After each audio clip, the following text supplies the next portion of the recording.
Best comeback ever যাকে বলে, the greatest comeback ever of Shahrukh Khan. So hi friend, how are you? আমি fine. আর তোমরা কেমন আছো সেটা অবশ্যই কমেন্ট বক্সে জানাতে ভুলো না। আর তার সাথে ভিডিও শুরু করার আগে একটা কথা অবশ্যই জানিয়ে রাখবো, যদি আমার চ্যানেলে নতুন হয়ে থাকো তো অবশ্যই আমার চ্যানেলটাকে সাবস্ক্রাইব করে দিও, এবং যদি ফেসবুক থেকে আমার ভিডিওটা দেখো তো অবশ্যই ফেসবুক যে পেজটা রয়েছে সেটাকে অবশ্যই ফলো করতে একদমই ভুলো না। সো আজকে ভিডিও যে ইন্টারেস্টিং যে টপিকটা সেটা হচ্ছে শাহরুখ খানের হোয়াট আ কামব্যাক। ঠিক আছে, তো দ্য বেস্ট কামব্যাক এভার যাকে বলে, the greatest comeback ever of Shahrukh Khan. তো আমরা জানি যে শাহরুখ খানের জীবনে অনেক উঠাও চড়াও এসেছে, প্রত্যেকের লাইফে অনেক অনেক উঠাও চড়াও আসছে, কিন্তু শাহরুখ খানের জীবনে যে 2023টা যেভাবে শাহরুখ খানের জীবনে একটা গ্রেটেস্ট কামব্যাক দিয়ে এসেছে, সেটা অনেকের ক্ষেত্রে এরকম ধরনের কামব্যাক হয় না। তো সেটা আমি এই ভিডিওতেই থ্রুতেই বোঝানোর চেষ্টা করবো যে শাহরুখের যে কামব্যাকটা ছিল সেটা কি রকম ধরনের কামব্যাক ছিল, এবং শাহরুখের জীবনের যে সময়টা গেছিল, যে বিগত কয়েক বছর আগে থেকে যে শাহরুখের জীবনে একটা লড়াই চলছিল, এবং লড়াই তো তিনি করেই বড় হয়েছেন ডেফিনেটলি। তো তার সময়কালটা কিভাবে যাচ্ছিল, সো এই জায়গাটা আমি বোঝার চেষ্টা করাবো প্রত্যেকেই এই ভিডিও থ্রুতে। তো নর্মালি আমরা দেখতে পাচ্ছি যে শাহরুখ খানের লাস্ট সিনেমা যেটা ছিল যাকে বলে প্যান্ডামিকের আগে, সেটা ছিল 2018-তে জিরো। তো জিরোর প্রতি প্রচুর এক্সপেকটেশন ছিল, এবং সেই সিনেমা সাকসেসফুল হয়নি, বক্স অফিসে টোটালি মুখ থুবড়ে পড়ে গেছে। এবং তার আগেও বেশ কিছু কয়েকটা সিনেমা ছিল, যেমন ফ্যান, জাভেরি মেট সিজল, রাইস, এইসব সিনেমাগুলো কিন্তু সেই রকম ভাবে বিজনেস করেনি, বা সেগুলো কিন্তু সাফল্য হয়নি বক্স অফিসে। তো নর্মালি মানে জিরো থেকে যে পরিমাণ তার এক্সপেকটেশন ছিল, সেই এক্সপেকটেশনটা টোটালি ড্যামেজ হয়ে যায় তার কাছে। তো তারপর তিনি দীর্ঘ 4 বছর বিরতি নেন, যে সিনেমা থেকে তিনি বিরতি নেন, এবং অনেকে তার এই যে বিরতি থেকে তার অনেকের ভাবনা চিন্তা এসেছিল, বা যারা ক্রিটিক্স বা যারা সমালোচক, ডেফিনেটলি সমালোচকদের কাজই সমালোচনা করে, এটা আমরা প্রত্যেকেই জানি। বাট এই যে একটা তার প্রতি যে এক্সপেকটেশন মানুষ যার ফ্যান ছিল, সেটা কিন্তু সমালোচকরা পুরোটা ভরকে দিয়েছিল। সমালোচকদের মুখে এই কথাটাই ছিল, বিশেষ করে ক্রিয়দংশ মানুষের মধ্যে এই বুদ্ধিটা, ক্রিয়দংশ মানুষের মধ্যে এই ভাবনা চিন্তাটাই কাজ করছিল যে শাহরুখের দ্য ডেড ম্যান, শাহরুখের কেরিয়ার খতম, শাহরুখের জীবনের কোনো কামব্যাক করতে পারবে না লাইফে, এবং এসেট্রা এসেট্রা এভরিথিং তার মধ্যে কিন্তু চলছিল। এবং শাহরুখ খানের যে যারা হেটার ছিল তারা কিন্তু পুরোপুরি ভাবে উঠে পড়ে লেগেছিল এইরকম মোমেন্টে। যারা অন্যান্য যারা যেসব অ্যাক্টর গুলো যারা কখনো বড় সাকসেসের মুখ দেখেনি, তারাও কিন্তু অনেক সিনেমাকে সাকসেসফুল করছিল, এবং সাকসেসফুল করার মতো একটা জায়গায় ভালো মার্জিনে তারা সাকসেস হচ্ছিল। বিশেষ করে সাউথের সিনেমাগুলো তো সেই সময় ভালো বাজানি ছিল, কেজিএফ, বাহুবলী, বা এই যে পুষ্পা, এই সিনেমাগুলো কিন্তু বলিউডকে পুরোপুরি ভাবে ক্যাপচার করে নিয়েছিল। তো এরকম একটা মোমেন্টে শাহরুখ যে 4 বছর বিরতি নিচ্ছিল, তার মধ্যে কোভিড একটা বড় ইস্যু ছিল তার জীবনে। তার সাথে আর একটা বড় ইস্যু হচ্ছে যে তার ছেলেকে, আমরা জানি যে তার ছেলেকে জেলে ছিল তার ছেলে, সেখানেও তার একটা জীবনে একটা বড় ঘটনা যে তার ছেলে ছিল। এবং তারপর তিনি কোনো প্রেস কনফারেন্স বলুন, বা কোনো রিপোর্টারের কাছে তিনি ইন্টারভিউ, বা কোনো পডকাস্ট, এভরিথিং সমস্ত কিছুকে তিনি করতে ডিনাই করে দিয়েছিলেন পুরোপুরি ভাবে, এবং তিনি পুরো টোটাল ফোকাস দিয়েছিলেন যে তার স্ক্রিপ্ট তিনি ভালো চুজ করবেন, এবং তার যে দর্শক, তার যে ফ্যান, তাদের কাছে তিনি নতুন করে আবার পুনরুজ্জীবিত করবেন প্রত্যেকে, এবং তিনি আবার হিরো হয়ে আসবেন। এবং এর মধ্যে আর একটা খুব গুরুত্বপূর্ণ বিষয়, সেটা খুব বড় কথা, যে সেই সময় ওটিটি চলে এসেছে মার্কেটে।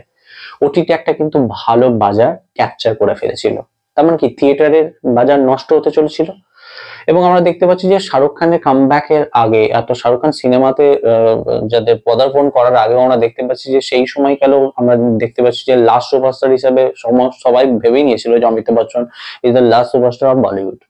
এবং তারপরে সিনেমা সেভাবে মার্কেটে বাজার নিচ্ছিল না, বলিউডের সিনেমা বারবার কিন্তু মুখ থুবড়ে পড়ছিল, এবং অনেক সময় ক্ষেত্রে সাউথের সিনেমাকে জাস্ট রিমেক করে করে কিন্তু চলছিল, বলিউডে এক প্রকার বাজার শেষ। তো সেই সময় কিন্তু এসআরকে কিন্তু বলিউডকে, যাকে বলে বলিউডকে পুরোপুরি ভাবে পুনরুজ্জীবিত করেছিল, এবং বলিউডে কিন্তু জান দিয়েছিল। তো আমরা জানি যে বলিউডে এরকম একটা সিচুয়েশনের মধ্যে, এই যে পুরো 4 বছরের যে একটা পুরো টাইমটাই সময়কালে, সেই সময় বলিউডের পরিস্থিতি চরম একটা খারাপ পরিস্থিতিতে চলে গেছিল।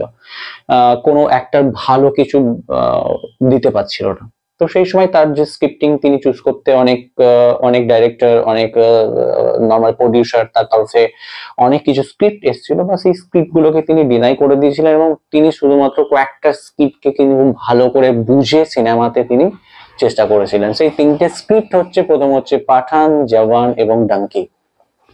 তো তিনি ভেবেছিলেন যে আমার এই তিনটে সিনেমা করাই হয়তো উচিত হবে দ্যাট মোমেন্ট, ঠিক আছে। তো তিনি সেই সময় এটাই ভেবে নিয়েছিলেন যে এটাই তার কাছে তার কেরিয়ারটাকে, গ্রাফটাকে অন্তত অনেকটা হাই করতে পারবে। কারণ তিনি যেভাবে তার গ্রাফটাকে নিচে নামে ফেলেছিলেন, জিরো ছিল তার এক্সপেরিমেন্টাল সিনেমা। আমরা দেখতে পাচ্ছি, যদি ফ্যানে চলে যাই, বিগত ফ্যান কিন্তু তার জীবনে এক্সপেরিমেন্টাল সিনেমা। তো শাহরুখ বুঝে গেছিলেন যে এক্সপেরিমেন্টাল টাইপের সিনেমা করে আমার ফ্যানদের কাছে আমি প্রিয় হতে পারছি না। তো তিনি তার জীবনের সবচেয়ে বড় ইচ্ছা, বা তার জীবনের সবচেয়ে বড় খোয়াইশ ছিল লাইফে, যে তিনি একজন অ্যাকশন হিরো হিসাবে কাম ব্যাক করবেন। তো তিনি পুরোপুরি ভাবে উঠে পড়ে লেগেছিলেন যে কিভাবে তিনি তার ফ্যানদের কাছে আবার নতুন করে সেই জায়গাটা ফিরে পাবেন, এবং তিনি ডেফিনেটলি তিনি এটাই চাইছিলেন যে তিনি সময় নিচ্ছিলেন 4 বছর, তিনি কোনো প্রেস কনফারেন্সে তো আসছেন না, তিনি পুরোপুরি ভাবে নিজেকে ঢেকে নিয়েছিলেন, এবং তার মধ্যে অনেক কিছু ট্রমা তার লাইফে কাজ করছিল। তো সেই মোমেন্টে তিনি জাস্ট 2023-এর প্রথম থেকে তিনি শুরু করলেন, পাঠান দিয়ে কামব্যাক করলেন, এবং পাঠান সিনেমা हॉल के बासिए दिल। तमाम विरोध, बवाल, बॉयकॉट ट्रेंड के बीच पठान ने कमाल किया। बॉक्स ऑफिस पर कैश की मशीन बन गई है। যাকে আমরা মরতে থাকা যে সিনেমা হলগুলো, যেগুলো পুরোপুরি ভাবে বন্ধ হয়ে গেছিল, শ্রীনগর বা অনেক কিছু জায়গাগুলোতে দেখতে পাচ্ছিলাম যে সেগুলোতে নর্মালি সিনেমা হলগুলো টোটালি ড্যামেজ, বা টোটালি সিনেমা হলগুলোকে আর চলছিল না। তো সেই সময় তার মধ্যে একটা নতুন জান দিতে শুরু করলেন, তার পাঠান দিয়ে শুরু করলেন, এবং তার বিগেস্ট কামব্যাক এভার বলতে পারা যেতে পারে। এবং তারপর আমরা জানি যে পাঠান যেভাবে সাকসেসফুল হয়েছিল, জওয়ান কিন্তু কন্টেন্ট ওয়ারি, সেই সিনেমা কিন্তু অনেক ভালো মাপের সিনেমা ছিল, এবং যেটা মানুষের মনে আরো জায়গা করে নিয়েছিল, এবং এটাও কিন্তু অল টাইম ব্লকবাস্টার, অর্থাৎ পাঠান এবং জওয়ান দুটি অল টাইম ব্লকবাস্টার দিলেন, যেটা আই থিঙ্ক রাজ কাপুর দিয়েছিলেন তার জীবনে 1 বছরের দুটো, তিনি অল টাইম ব্লকবাস্টার দিয়েছিলেন। তো তারপর তিনি শাহরুখ খান কিন্তু দ্বিতীয়বার এইরকম একটা মোমেন্ট আমাদের সামনে তুলে নিয়ে আসলেন, এবং ডঙ্কি আমরা দেখতে পারি, ডঙ্কি ড্রামা টাইপের সিনেমা, যে সিনেমা এখন এই জনারের সিনেমা কিন্তু মার্কেটে তেমন ভাবে বাজার নিচ্ছে না বা বাজার করতে পারছে না। এই সময় অ্যাকশন সিনেমার বাজার সবচেয়ে ভালো, অ্যাকশন সিনেমা সবচেয়ে ভালো চলছে। সেই সময়ে তিনি as a actor, not only star, as a actor তিনি এটাকে প্রমাণ করার চেষ্টা করলেন যে আমি as a not a star, আমি একজন গুড অ্যাক্টরও। এবং তিনি চুজ করলেন ডাঙ্কি অ্যাজ এ ড্রামা, এবং ডাঙ্কি একটা ডকুমেন্টারিও বলা যেতে পারে। তো এইরকম একটা সিনেমার উপর তিনি কাজ করেও তিনি হিট সাবিত হলেন এখানে। তো এখান থেকে তিনি এই জিনিসটাকে প্রমাণ করলেন যে তিনি as a good actor, the biggest actor, the greatest actor in the world, তিনি এটা প্রমাণ করার চেষ্টা করলেন। এবং তার যে কামব্যাক, হোয়াট আ কামব্যাক, ঠিক আছে, গ্রেটেস্ট কামব্যাক এভার, এই কথাটা বলতে একদমই ভুলে যাওয়া উচিত না, বিকজ এরকম ধরনের কামব্যাক ইন্ডিয়ান হিস্ট্রিতে কখনো হয়নি। এবং আমরা জানি যে এরকম ধরনের সিনেমা, তার যে চুজেবল যে তিনটে স্ক্রিপ্ট ছিল, সেগুলো কিন্তু যথেষ্ট সাকসেসফুল হয়েছে মানুষের কাছে, তিনি অনেক জনপ্রিয়তা পেয়েছেন। যেসব ফ্যানরা তাকে ভুলে যেতে শুরু করেছিল, সেই সব ফ্যানরা আবার অবশ্য তাকে আবার সেই জায়গা ফিরিয়ে দিয়েছে। তো আপনাদের কি মতামত অবশ্যই নিচে কমেন্ট বক্সে করতে বলবেন, এবং শাহরুখের যে তিনটে সিনেমা ছিল যেটা তাকে কামব্যাক করেছে, সেটা আপনাদের কি মনে হয় কি greatest comeback?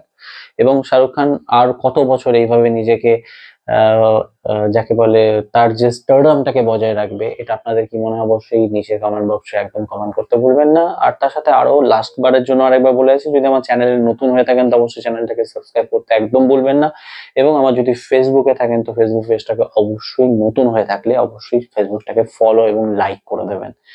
So thank you very much for watching my videos.